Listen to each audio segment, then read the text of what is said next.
out, we just to sort.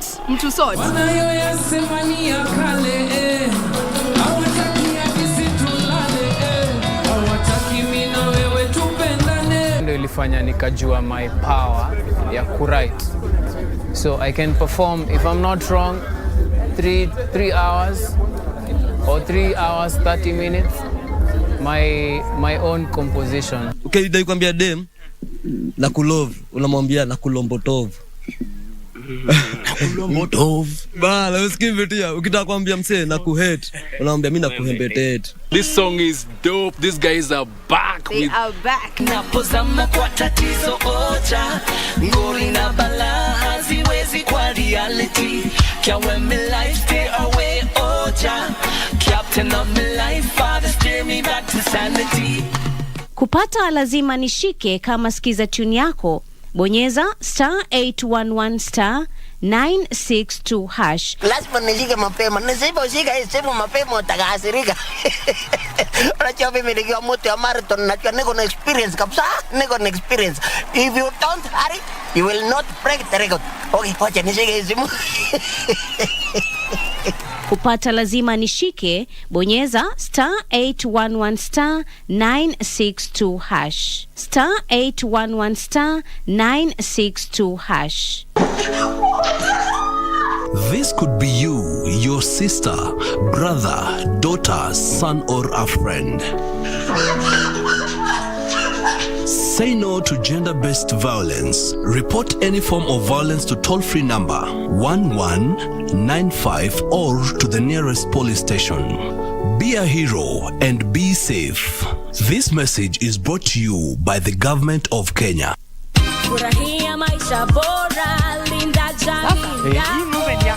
Asante. Hii ng'ombe itatoa maziwa mengi kabisa. Sasa shida ya school fees imeisha tena. Chukua hii. Hebu nikuulize, hii maneno nasikia ya bima ya elimu inaweza kuonekana mtu ana process ya kuchukua insurance cover yote ni rahisi. Hata niko na cover ya gari yangu.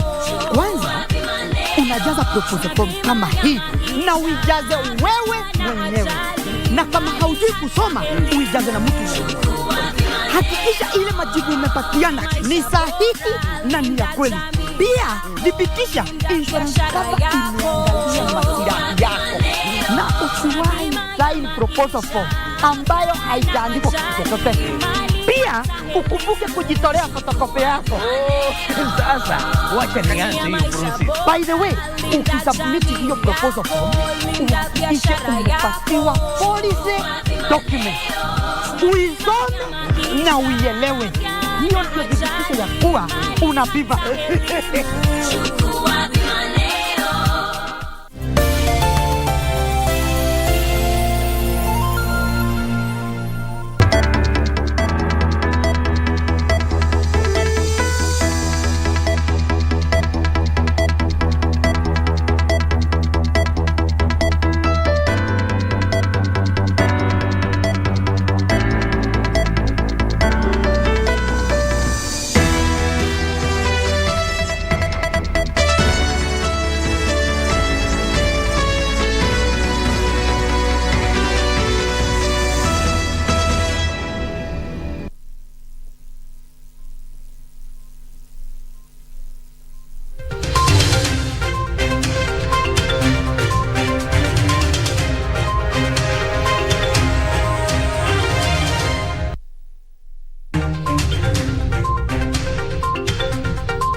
Wherever you're watching us in Nairobi, Kenya, and around the globe, good evening. This is KBC Prime Edition. We bring you a 360 look at the day's top stories, beginning right now with our headline stories.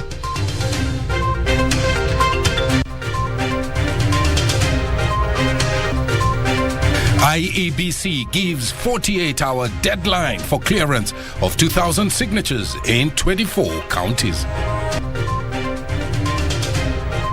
Within the first 100 days, we will eliminate all hurdles and we will bring the 23 milk coolers for the people of Kiambu. Wooing milk farmers. Deputy President Ruto promises to give coolers for Kiambu farmers if elected president. We want to work together with the church so that our people can be able to realize their potentials. Count yourselves in. Raila promises church a place in his administration should he win the August 9th poll.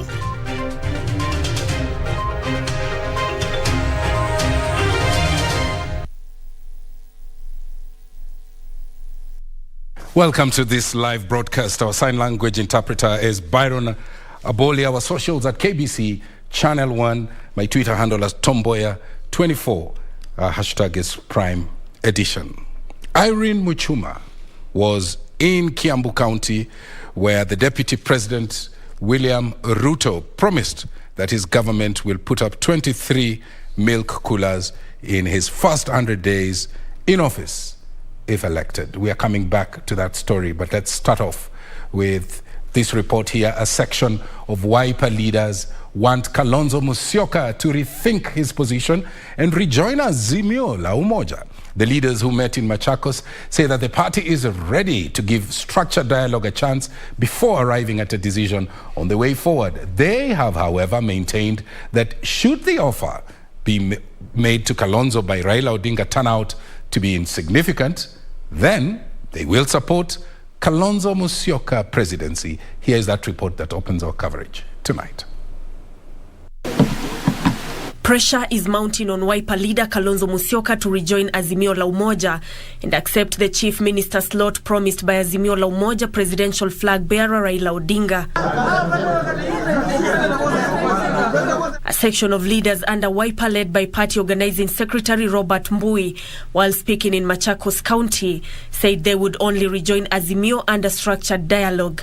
Because we had already agreed to work under the Azimio One Kenya Alliance, that maybe it is time that we exhaust all the options that were available under the Azimio One Kenya Alliance, because there is a dispute resolution mechanism under that alliance. So we are asking our party leader that we do reconsider the possibility of having further discussions on this coalition arrangement. Mbui saying that the party jumped ship as it was not satisfied with the manner in which Azimio picked its running mate.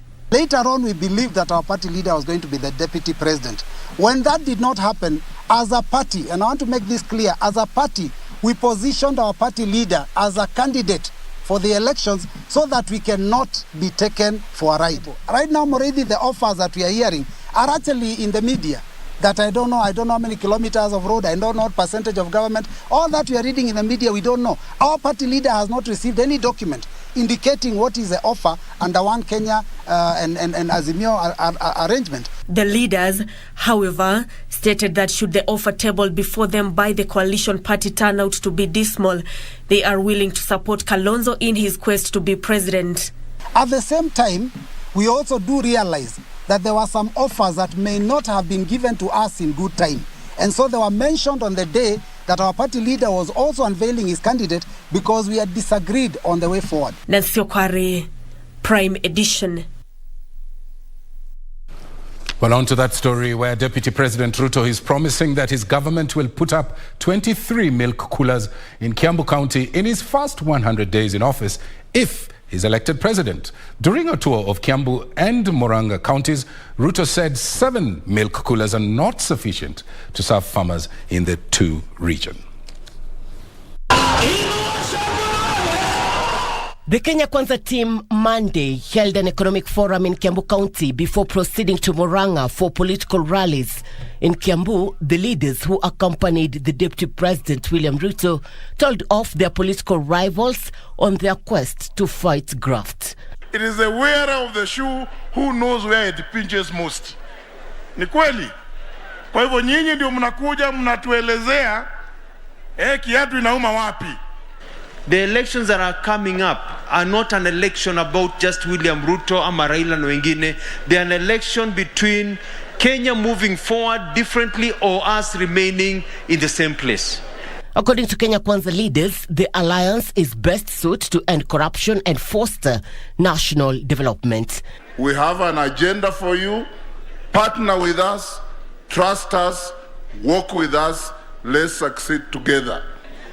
tukichukua serikali tuweze kuweka maanani pesa ya biashara igawiwe kulingana na wingi wa Wakenya. Tunataka tupunguze yale madeni, tupunguze VAT, tupunguze tax kwa fuel, tupunguze bei ya stima, tupunguze bei ya chakula kwa uchumi ambao unasimamiwa vizuri na serikali ya Kenya Kwanza ya Mheshimiwa William Samoei Ruto kama chief hustler.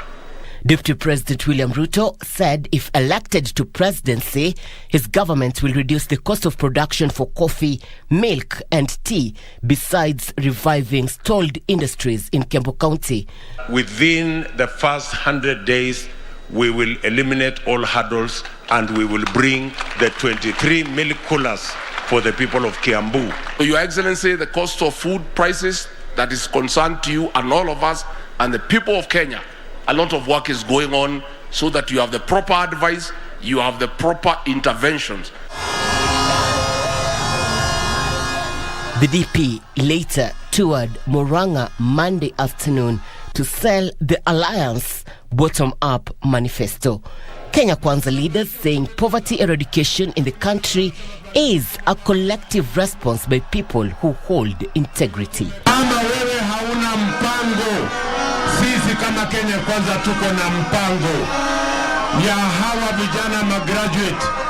Wengi wao hata wameacha ajira, wameanda kujiajiri. The Kenya Kwanza Alliance continues to place itself as the champions for low-income earners in the country. The coalition vows to convince voters that if elected, it will benefit the vulnerable and the youth after the August elections. Before we move away from politics, Azimio la Umoja presidential aspirant Raila Odinga has assured the church of a place in the management of the country's affairs should he form the next government. Raila says he recognizes the vital role religious leaders play in the successful running of any nation. Nancy Okware is on that report.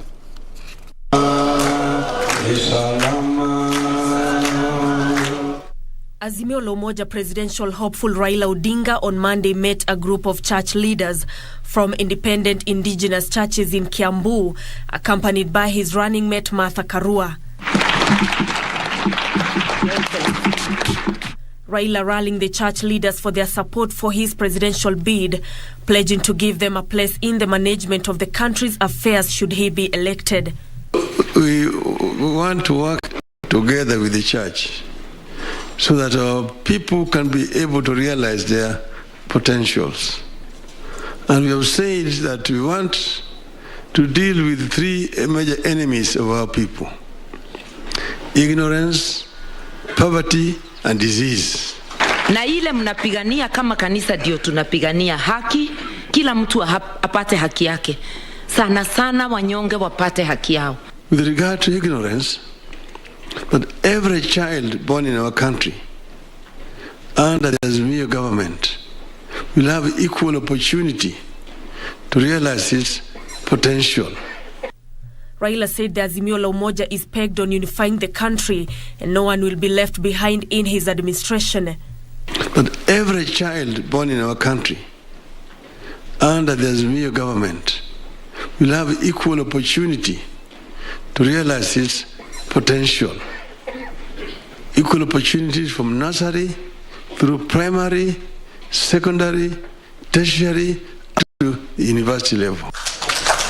The Azimio leader underscoring the role played by women in leadership, hailing his running mate Martha Karua for her role in good governance and democracy.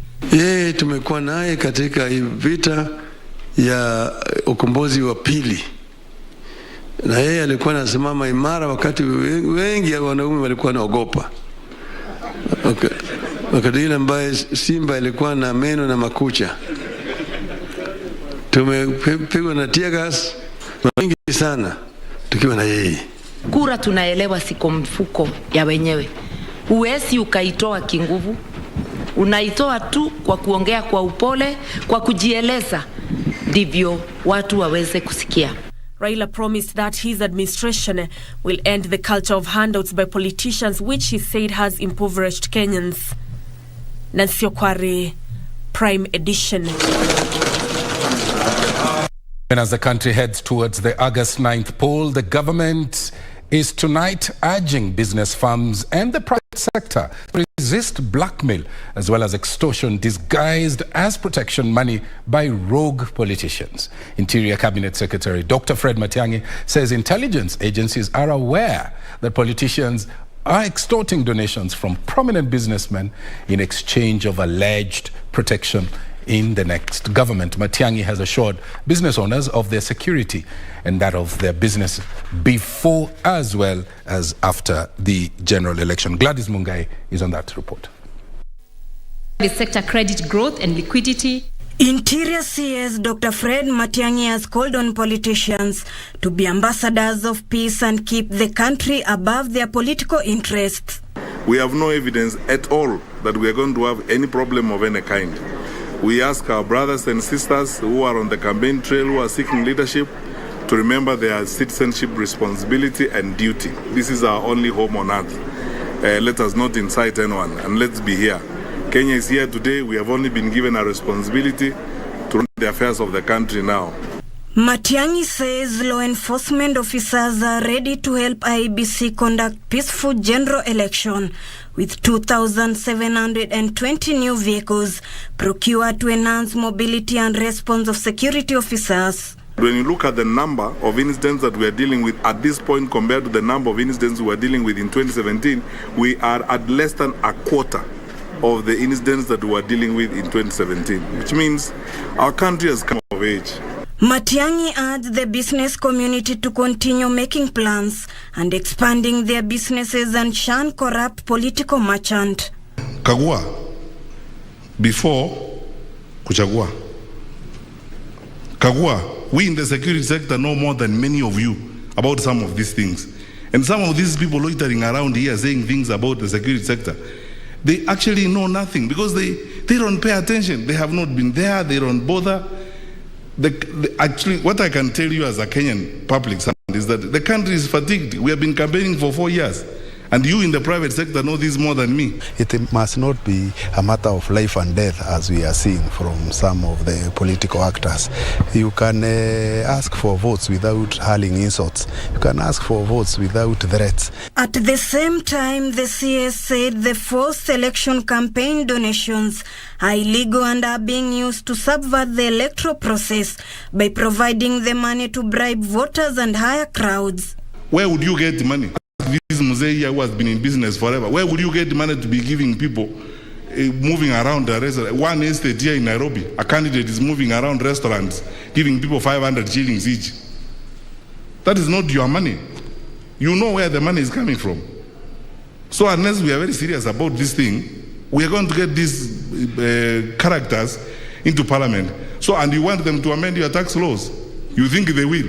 You must start misusing our young people, paying them, giving them drugs so that they can heckle your opponents or they can shout your name when you stand to speak.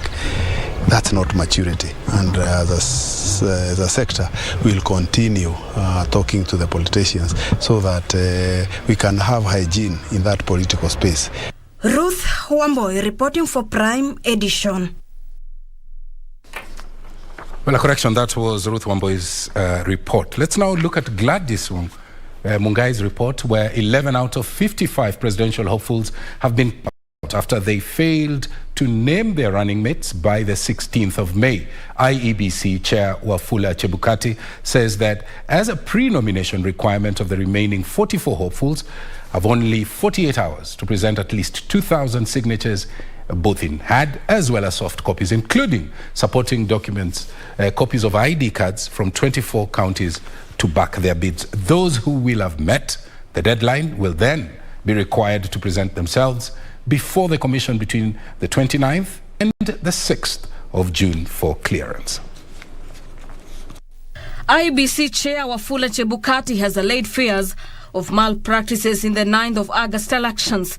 Chebukati, who was responding to concerns by independent presidential candidates that copies of their supporters' ID may be used to rig elections, claimed the commission was compliant with the Data Protection Act. We are independent among Chapter 15 commissions, and we are only answerable to the Constitution and the law, not to any individual or authority. We cannot be controlled by the state officers you are referring to. They have no room in our boardroom or elsewhere, and we cannot allow them then to interfere with what we do. We work with the stakeholders that we need to work with. And I believe that is the position of the commission.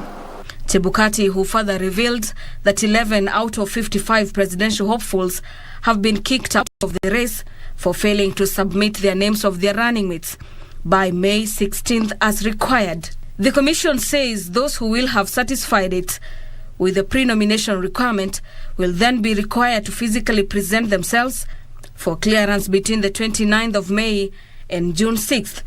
We have also asked them to prepare for scheduling their appearances before us from the 29th of May until the 6th of June. They're expected to book times when they'll appear so that we can register them then for the main election. The commission also says it has no powers to bar public servants from campaigns and will not prevent those with integrity issues from contesting until legal mechanisms have been exhausted. As a referee, of course, we are expected that the level playing field can only be level if the rules apply to everyone. So let's wait for the court case to be determined. I don't know whether we have been served as a commission, but even if we are served, for us, we shall lay the ground as it is and leave it for the court to decide. For Prime Edition, I'm Gladys Mungai. Story brings us to our first break. More stories coming up, including the one that is on the lips of many, the Mirema shooting drama. Stay with us.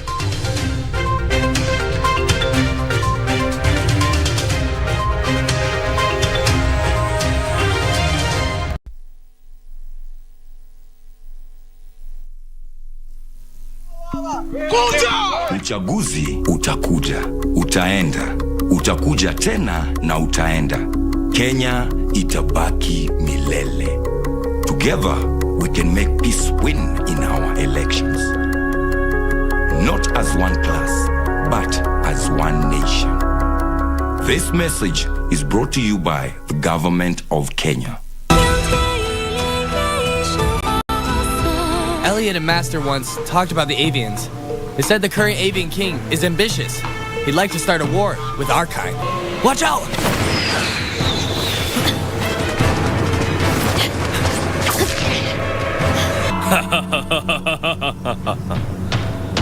Good job. We tracked them all the way here, expecting to catch a few for questions. Someday he's going to rebel and cause trouble. We've got Mars. No need to worry. Prince, my apologies. Get lost. But Prince, do you know who he is?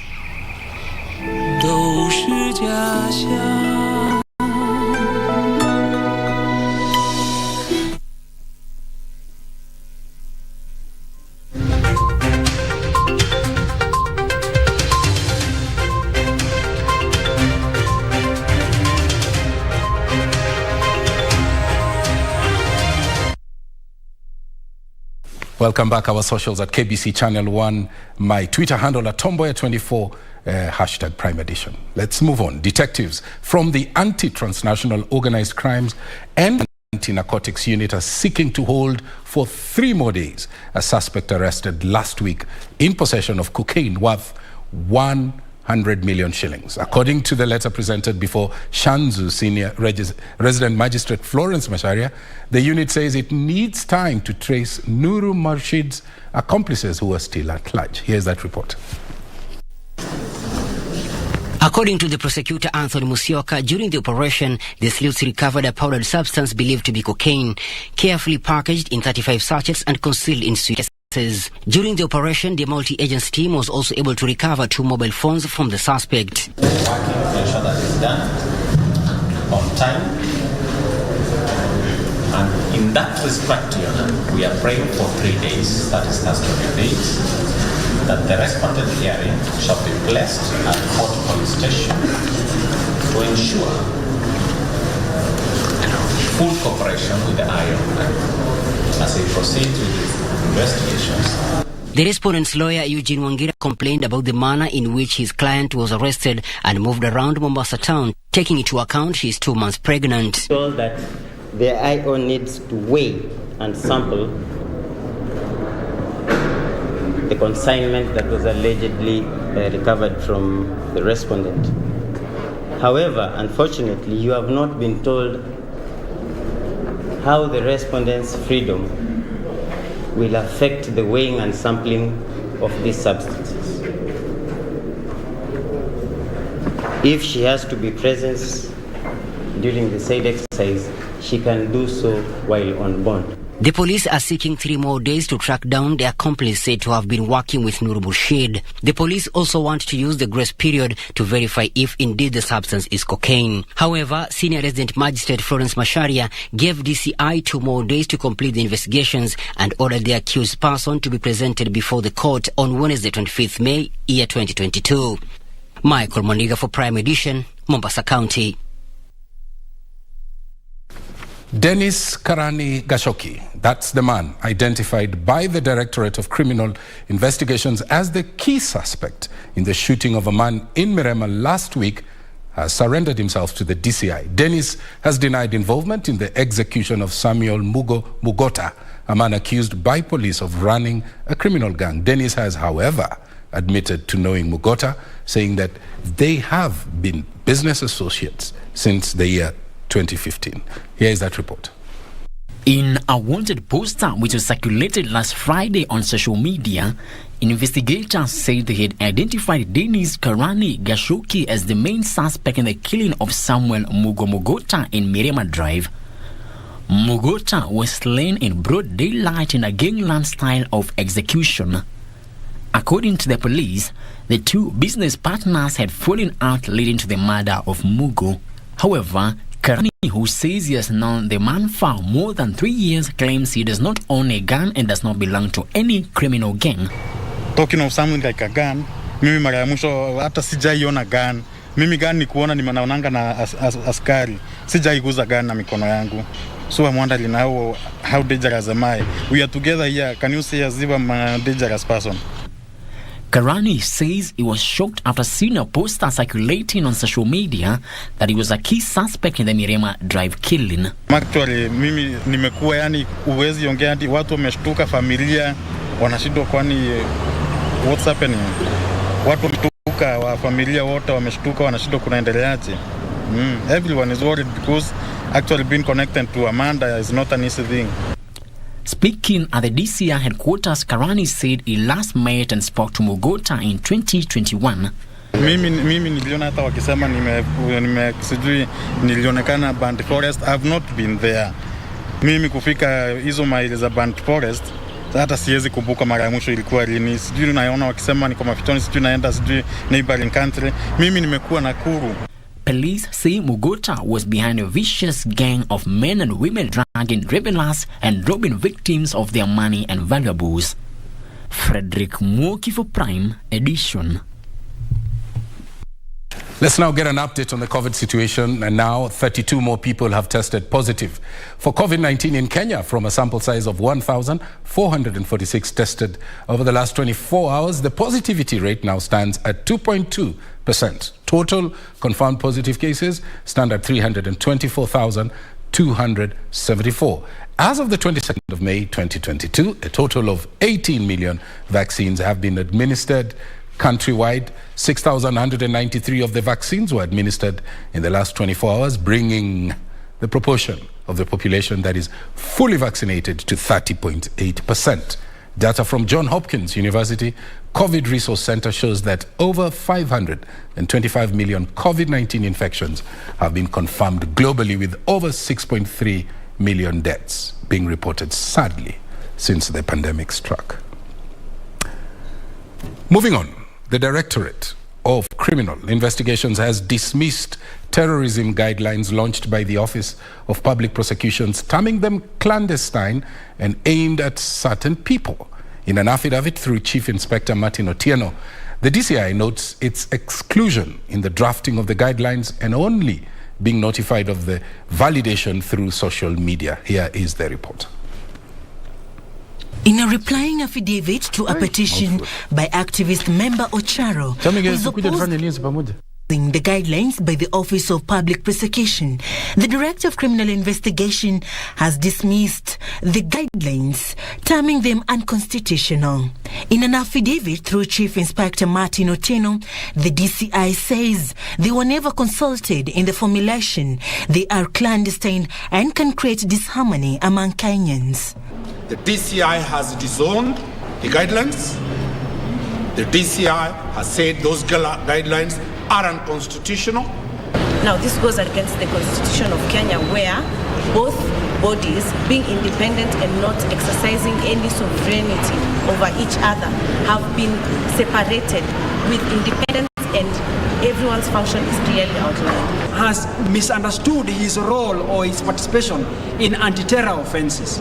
Mr. Nuruddin Haji, or the Director of Public Prosecution, is not to be involved in investigations of terror-related offenses. In any event, Mr. Nuruddin Haji should just stick to his role and responsibility as prescribed under Article 157 of the Constitution. The DCI further says they were notified of the validation through social media in a press release. The guidelines set by the ODPP say state agencies, civil society, the ATPU must notify the prosecutor when the unit is gathering evidence against a suspect and intending to make an arrest unless there are exceptional circumstances.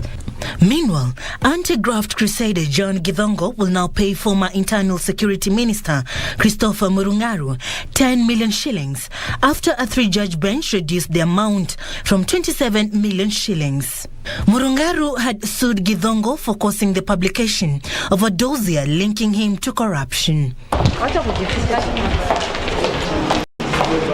Finally, Alvin Shivondo, the man arrested twice for stealing at a local supermarket, will be taken to Mathare Hospital for counseling.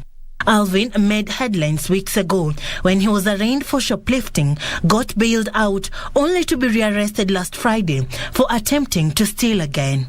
Serafina Robi for Prime Edition.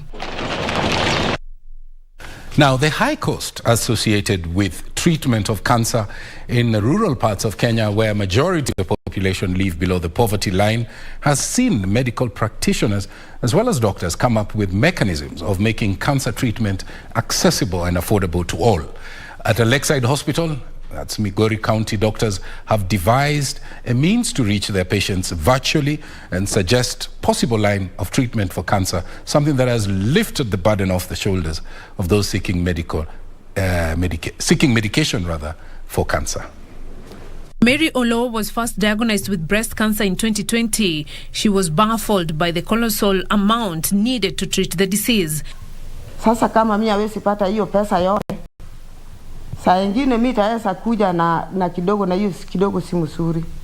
Lazima nitafute tu ili itose ndio nikuje nayo.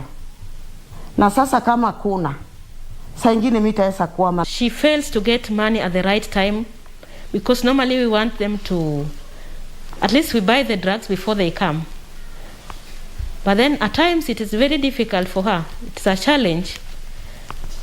Just the way you heard from her that she sold her land for her to be treated, and now that money is already over, she needs to get another amount of which she doesn't know where it is going to come from. Mary, who hails from Oyugi within Homa Bay County, says she contemplated ignoring her doctor's advice and count her days, but the exacerbation of pain pushed her to seek further medical attention in Migori County. Sasa mimi nakisakuja hapa mara pili. Hii leo ni ya tatu. Na hiyo ya pili Mimi nakisaona tofauti. Kama mimi naanza kutembea, wakati hiyo likuwa mimi hapana tembea. Wakati hiyo likuwa mimi nakisakuwa kama kitu kichwa yangu naenda pande hii, hawezi ngalia pande hii mzuri.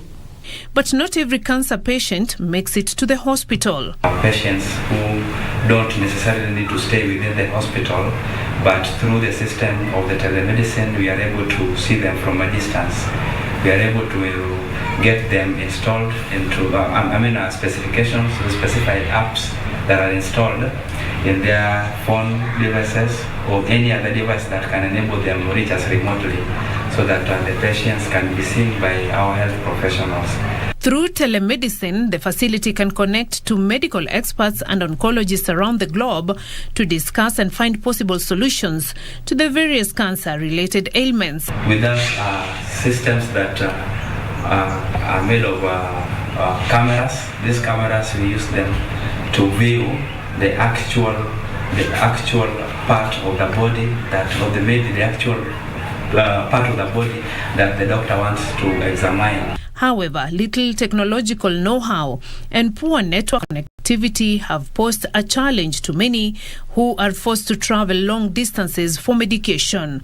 Paul Olik, the director of non-communicable diseases at the Migori County Referral Hospital, said despite the high number of cancer cases reported annually, majority face numerous challenges, thus ending up defaulting from medication.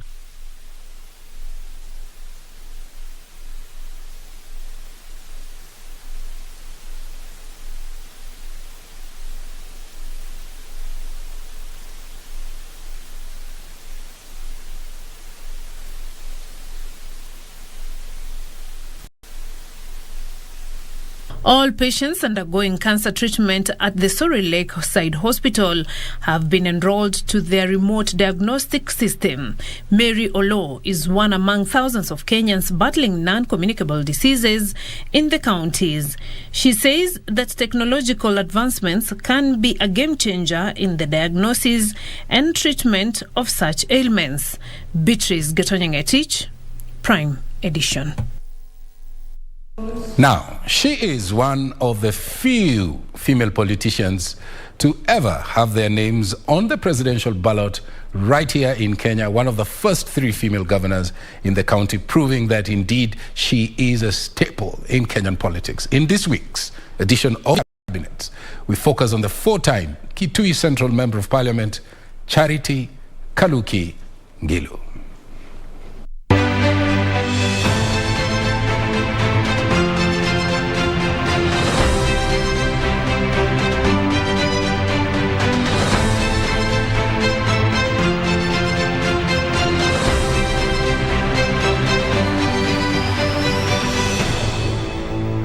Charity Kaluki Ngilu, born on the 25th of January 1952 in Mboya, Makwini district, became one of only 5 women in Kenya's parliament in 1992, following her election as Kitui Central Member of Parliament on a Democratic Party ticket. In the December 1997 general election, she was re-elected to Parliament on a Social Democratic Party ticket SDP, but lost her bid for presidency. Kenyans want to see new leadership in place, and that is why they are giving me this support. And I do believe that Kenyans also now believe in what I've been saying and believe that we can remove the current leadership. Ngilu would in 2002 join the National Party of Kenya, which became part of the National Rainbow Coalition NARC that won opposition leader Moi Kibaki the presidency. It was in the same election that Ngilu was elected to Parliament for at that time to represent Kitui Central in Parliament. In 2003, President Kibaki appointed Ngilu the Minister of Health, a post she served until 2007. On October 5th, 2007, Ngilu announced her support for the Orange Democratic Movement and its presidential candidate Raila Odinga in the December 2007 general election. Ngilu would be re-elected to represent Kitui Central for 4th time in December 2007. Following the disputed election that saw the formation of a grand coalition, Ngilu was appointed Minister for Water and Irrigation, where she served from 2008 until 2013. In the 2013 general election, Ngilu vied for the Kitui County senatorial seat but lost to David Musila. Following Uhuru Kenyatta's victory in the 2013 presidential election, Ngilu was appointed Cabinet Secretary for Lands, Housing and Urban Development. She resigned from the cabinet 2 years later amid corruption allegations. After 2 years in the cold, Charity Kaluki Ngilu would give elective politics another shot, this time successfully vying for the Kitui gubernatorial seat. Ahead of the 2022 election, Ngilu became part of the Azimio la Umoja One Kenya alliance, backing the Raila Odinga Martha Karua ticket in the August 9th general election.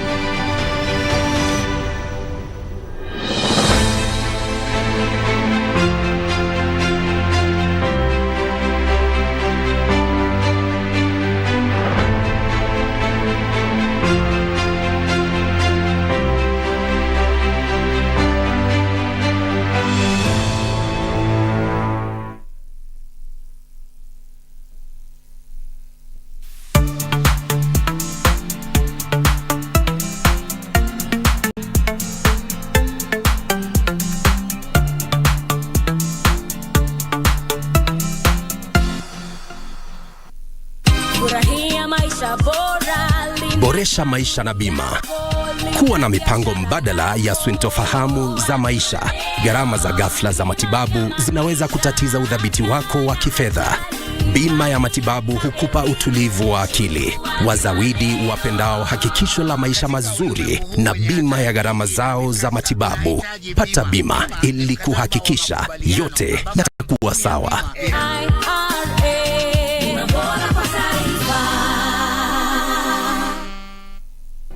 Do you have a news story to share with KBC? Get in touch swiftly on email news@kbc.co.ke or call 0723-892-654 or 0734-780-124.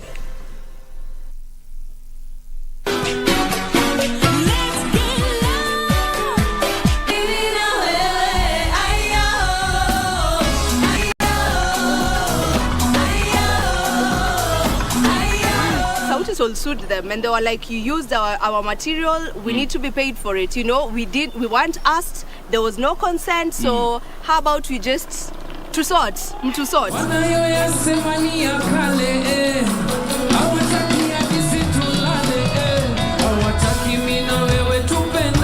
Ndio ilifanya nikajua my power ya kuwrite, so I can perform, if I'm not wrong, 3 hours or 3 hours 30 minutes my own composition.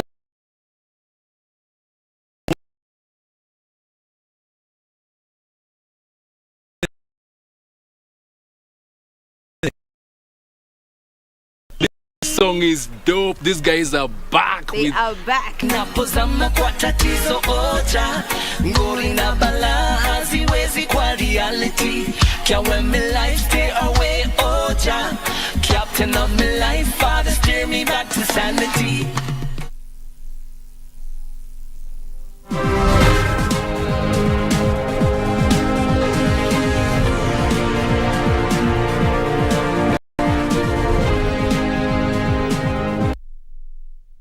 Good evening and thank you for staying with Prime Edition here on Channel 1. Time now to do the business news. My name is Betty Kiptum. Now you will have access to free internet in your ward by the end of this year, following plans by the government to set up 25,000 Wi-Fi hotspots to foster innovation and enhance delivery of public service. Government spokesperson, retired Colonel Cyrus Oguna, says the country already has a 90% internet connectivity rate and plans to provide 100,000 kilometers of fiber optic network within the next 10 years. However, infrastructure vandalism remains a live challenge. The government has so far automated 300 public services, enabling Kenyans to access vital documents without physically visiting public offices. Government Spokesperson retired Colonel Cyrus Oguna says the government is deploying the necessary infrastructure to enable Kenyans easily access free internet in even the most remote areas by setting up internet hotspots in public areas such as government offices, public schools and huduma centers. The government is very, very concerned about internet penetration, not only to provide a platform for innovation, but also to make this country be an attractive investment destination. ICT Authority Acting CEO Paul Rono says 200 public schools have been connected with the internet, with a target of connecting all public schools that will serve as hotspot centers within the next 3 years. He, however, says the high cases of vandalism is setting the efforts back. If we have in every center, every business space, every public space, we have accessible internet services through the normal Wi-Fi, then everybody will sort of get engaged. And every village will be able to access this free infrastructure and then be able to do the necessary business with it. There's a lot of infrastructure in place, both for private and public sector. So as a result of that, I plead to Kenyans, let us take care of this infrastructure. The ICT Authority plans to increase community innovation hubs to 1,450 that would create jobs to over 10,000 youth, as well as train 100,000 software engineers to take advantage of the lucrative software and application development market. Our immediate target is to target areas with public-facing services that are offered to Mwananchi, so that there's an immediate value derived from the giving this free Wi-Fi. A promise of internet connectivity to Kenyans in even the most remote of places to ensure that the youth can take advantage of the digital market. Hibak Said for Prime Edition. Thank you, Hibak Said, for that report. Now, Kenya and Uganda have rolled out a program aimed at addressing bottlenecks weighing on cross-border travel. Kenya is banking on her popularity among Ugandan visitors to market and boost her standing as an ideal tourist destination. Uganda is Kenya's second top tourist source market after the United States of America.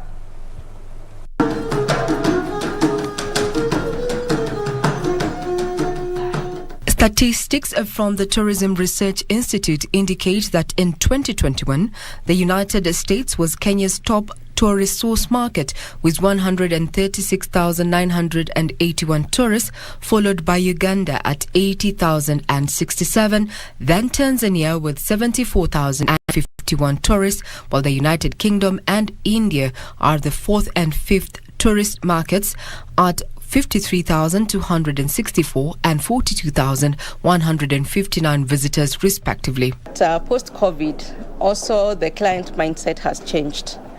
People are looking for new experiences. People are looking at more of outdoor. So what we can say that will be an additional advantage. Like now we have been told about the bird species that we have in Uganda. They may not be necessarily what we have here. And just having an outdoor experience, even the rafting and all that, is therapeutic in itself. So we Kenyans can come to Uganda for whitewater rafting, bungee jumping. There's a zillion activities that you can partake in. Kenyan tour operators have partnered with the Ugandan Tourism Board under an initiative dubbed Explore Uganda, aimed at boosting inter-regional travel. The campaign involves over 278 operators from Kenya who will create business linkages with 35 operators from Uganda. Kenya, being a country that receives visitors from diverse places, UTB thinks and Uganda believes that targeting this market is a good springboard for visitors to come to Kenya and continue to Uganda. To come to Kenya from East Africa, from Africa and from the world, and proceed to Uganda. They are calling for harmonization of travel processes at the various points of entry to boost cross-border tourism within the East African community. They argue that the impact of the 90-day joint tourist visa that entitles holders to travel within Kenya, Rwanda and Uganda is yet to be felt. Regina Manyar reporting for Prime Edition. Now, Kenya Airways is carrying out an economic viability assessment on direct flights to Israel as Kenya seeks to increase exports to the Middle East nation. Trade Cabinet Secretary Betty Maina says Kenya and Israel have signed a horticultural produce export agreement. Is at an advanced stage of resuming direct flights to Israel after a 2-decade suspension. Israel suspended direct flights from Kenya after a failed terrorist attack on an Israeli airline in Mombasa. Trade Cabinet Secretary Betty Maina says direct flights might resume soon as the national carrier is carrying out an economic viability assessment. Now we think that it's time to also restart our direct flights, and Kenya Airways has been in conversation with their counterparts in Israel in that regard. Direct flights between Nairobi and Jerusalem are expected to boost trade and tourism after the two nations last week signed agreements including horticultural exports directly to Israel, as opposed to the current scenario that involves third parties. I think that they should be able to import that directly from Kenya rather than through third parties, because a lot of their flowers they will get from Netherlands, but they actually came from Kenya. We should actually open lines of direct trade. Last year, Kenya exported goods worth 890 million shillings to Israel, and imports were worth 5.2 billion shillings. Beson Ruba reporting for Prime Edition. And Kenya will be pushing for integration of coffee as an anchor commodity in the African Union during the upcoming African Coffee Summit later this week. The meeting that brings together more than 25 coffee-growing countries in Africa is expected to craft various strategies for deepening coffee production and intra-African export. Kenya is also expected to use the meeting to restore its status as the center of coffee research and technological hub of coffee trading in Africa. Statistics from the Inter-African Coffee Organization indicates that for the last 5 years, only 58,424 tons of clean coffee have been exported to 11 countries within Africa. This has been blamed on logistical challenges and low consumption of coffee in Africa, which accounts for a significant portion of global coffee produced in the world. To deepen the coffee trade within Africa, 25 heads of states and governments from coffee-producing countries in Africa are expected to converge in Nairobi for 2 days to sign the Nairobi Declaration. The summit, dubbed Sustainable Development and Economic Growth in the African Coffee Sector, will seek to consensus for integrating coffee as an anchor commodity in the African Union in harmony with the Africa Union Agenda 2063. Organizers say the summit, dubbed G25 African Coffee Summit, will also link coffee producers and marketers with other buyers from around the world. Coffee is a major socio-economic player in Africa, contributing billions of dollars in foreign exchange to the African economy and supporting an estimated 10 million people on the continent. Kenya has been a member of the Inter-Africa Coffee Organization since 1960, when IACO membership was 11 states, which has now grown to 25 states today. Coffee is the second most traded commodity in the world after oil. That's all the business we had for you. Sports news is coming up with Karen Kibet. But first, here is the Forex report.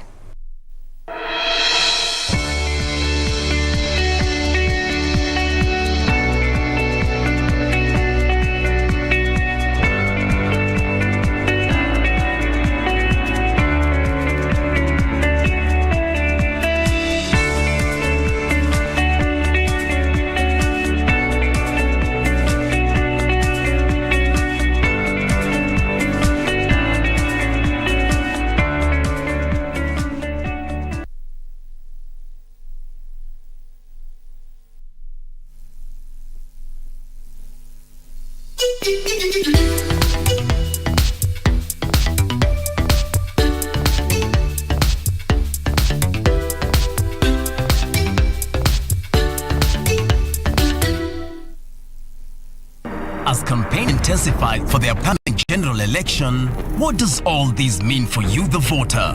What do the candidates have to offer? How prepared are agencies charged with the election process? Join John Kuria and Safina Chieng on Kenya Decides. This and every Tuesday from 10 p.m. on KBC Channel 1 as we unpack elections 2022 with a panel of various stakeholders. Make informed electoral decisions.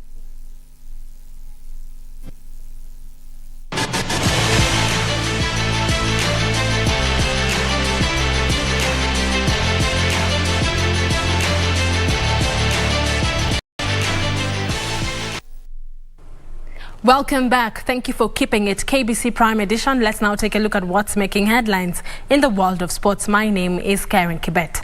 Now, the reigning Kenyan champions Prisons Kenya registered their second win at the ongoing Africa Women's Volleyball Club Championship after humbling Ethiopia's national alcohol by 3 straight sets in Kelibia, Tunisia.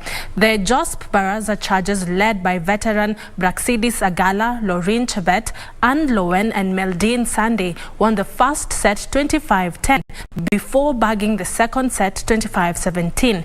Prisons Kenya won the third set 25-9 to register their second straight sets win at the championship. Prisons Kenya trounced CNS Spikers of Nigeria by 3 straight sets in their opening match on Sunday. In another match, Ndeje University saw off ASEC Mimosa by 3 straight sets. KCB, Prisons Kenya and Kenya Pipeline are representing Kenya at the Continental Showpiece.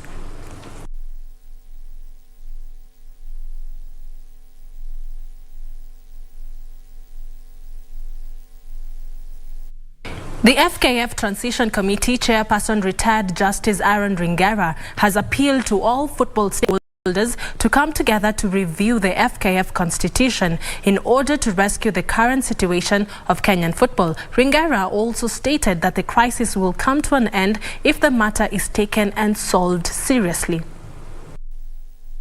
Speaking to stakeholders of various football clubs in the country, the chairman of the FKF Transition Committee, retired Justice Aaron Ringera, pointed out that the purpose of the meeting was to resolve the issue of football in the country. You are aware that the business of the former FKF Caretaker Committee, as well as the Transitional Committee, is to manage Kenyan football on a day-to-day basis and to lay a firm foundation for its development and growth. Ringera also added that the Transition Committee will hold meetings with coaches, managers and head of all clubs across the country to ensure that they can amend the current constitution in order to save football players in the country.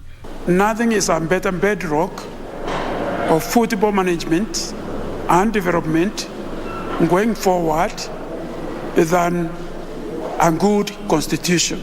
Kenya was banned by the World Football Governing Body FIFA earlier this year and will not be able to participate in any international competition until they have resolved their concerns. For Prime Edition Sports, I'm Daniel Mwendwa. Thank you, Dan, for that report.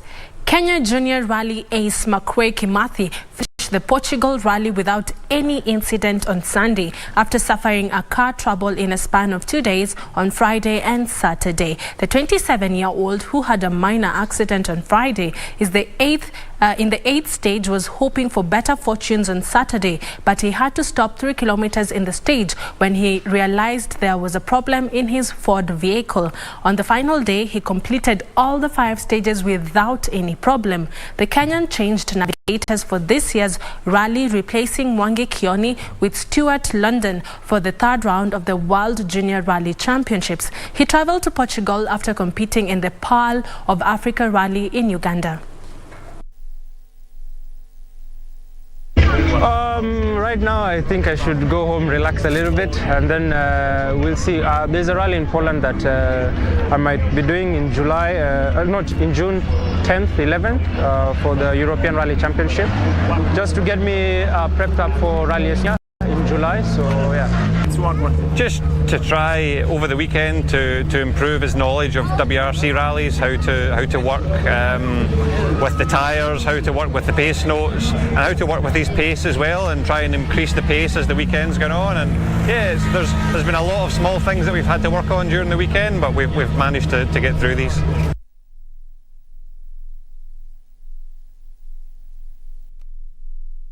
The second pre-Commonwealth Badminton Tournament will be held on the 28th and 29th of May, a week after the first that was held over the weekend. The first trials will be held on 11th and 12th of June, with the second being held on the 25th and 26th of June ahead of the game set for Birmingham from the 28th of July to the 8th of August. Kenya badminton players had their first tournament that will lead up to their Commonwealth Games trials over the weekend in Nairobi. The tournament, which attracted a total of 97 players, both male and female, saw the players put their best foot forward, with everyone aiming to make it to the quarterfinal stage, a sport that will see them make it to the trials. The series will eventually have 8 males and females going on to battle it in the national trials to be held in June. The ladies category saw a heated competition between Marion Gotho of Jomo Kenyatta University and Faith Musengier of Kenyatta University, Marion winning 2-1. In the men's category, John Wanyoike edged out Edwin Waithaka by the same margin as Fabian Derrick overcame Stephen Gathungu in 2 straight sets. Thank you, Bansi, for that report. And finally, Manchester City secured their 4th Premier League title in 5 seasons last night after winning the league by a point over challenger Liverpool with a stunning 3-2 comeback victory against Aston Villa on the final day at the Etihad Stadium. Now gets to the byline, cross comes in, a good one. Manchester City were crowned Premier League champions after fighting back to beat Aston Villa 3-2 on the final day at Etihad Stadium.